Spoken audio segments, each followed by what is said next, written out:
Jæja, Ali, jafntefli á heimavelli gegn Keflavíkurliði í skemmtilegum leik. Hver þín fyrstu viðbrögð eftir leik? Svona fyrst maður svolítið bara svektur. Fyrsta leikurinn og fyrri hálfleikurinn þróast á þá leið að við séum að leiða eftir 45 mínútur sem komst yfir þarna, sem ég veit ekki, við vorum búin að fá einhver færi en fyrst að við vorum yfir í hálfleik og komum inn í seinni hálfleikinn og svona einhvern tímann fljótlega í seinni hálfleik fá þeir rautt að vera með 1-0 og manni fleiri að þá var ég svektur að hafa ekki klárað það. En ef ég sníði í hinn áttina og tek leikinn í 90 mínútum pluss þá er ég bara ótrúlega ánægður með Völsungsliðið og bara margt sem við gerðum frábærlega og ótrúlega vel og bara já, þannig að ég svona ánægður með frammistöðuna en svona fyrstu viðbrögði ég er nokkuð svektur úr því að leikmyndin eða staðan var orðin eins og hún var. Þannig að ertu smá svektur með að þið hafið ekki nýtt ykkur betur að vera komnir manni yfir og marki yfir? Já, ég er það sko. Ég er svona, núna er ég aðeins svektur við sjálf á mig. Það er ekki bara að brugðist meira við í þeirri stöðu og breytta aðeins því sem við vorum að gera. Því að leikmyndin og allt breytist þegar þeir fara niður í 10 og þá hefði ég svona, já, þar hefðum við átt að vera aðeins rólegri á boltanum og hvíla okkur á boltanum og halda í boltan og svona, já, búa til yfirtölur og það og ég hefði átt að koma þeim skilaboðum betur inn á völlinn í þeirri stöðu, það er rétt. Stöðinni 10-10, þá er leikurinn gjörsamlega galopinn í báða enda. Hefðirðu viljað stjórna leiknum betur eftir að það var jafnt í liðum?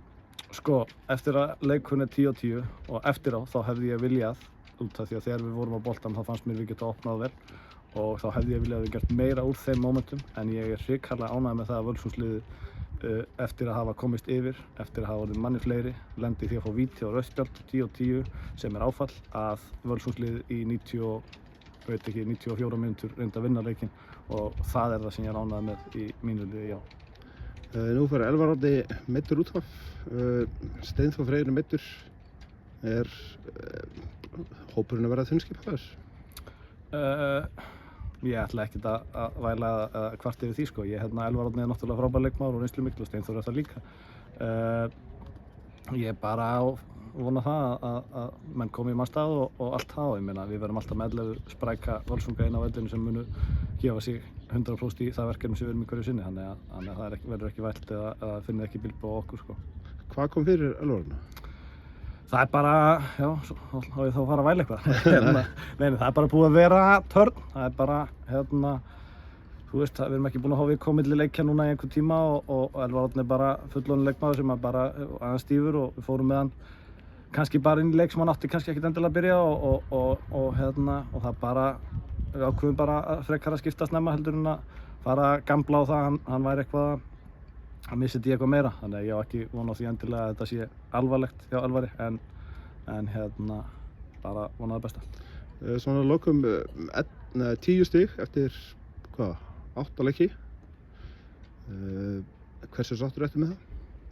Ég held að allir þjálfarar í deildinni myndu svara á þá leið að þeir vilji vera með fleiri stig og ég vil vera með fleiri stig. Mér finnst já, bara sumstaðar finnst mér við hafa gert nóg til að verðskulda meira og stundum kannski höfum við kannski í stórleikur, ég veit það ekki, en overall þá bara er stutt komið og það er svona, veit ekki hvort það sé einhver almennileg mynd komin á deildina. Það lið sem hafa verið í okkar stöðu hafa farið og átt þrussurönn í seinni umferð og lið sem eru ofan við hafa held ég fallið sko, þannig að það er rosa erfitt að spá mikið í það. Ef við bara horfum á okkur þá bara erum við bara eins og sé búin að gera vel í ótrúlega mörgu og nú fáum við loksins viku þar sem við getum bara aðeins já, ráðum okkar og sé hvort að við bara getum ekki haldið áfram að safna stigum því að það er okkar verkefni að fara alltaf í næsta leik til þess að ná í stínöll. En svona lokum, hvað fannst þér rauðu spjöldin sem þið fenguð í dag? Já, ég held að ég ætla ekki að fara að væla yfir dómarann sko, var svona það var næstuð fann að gera það.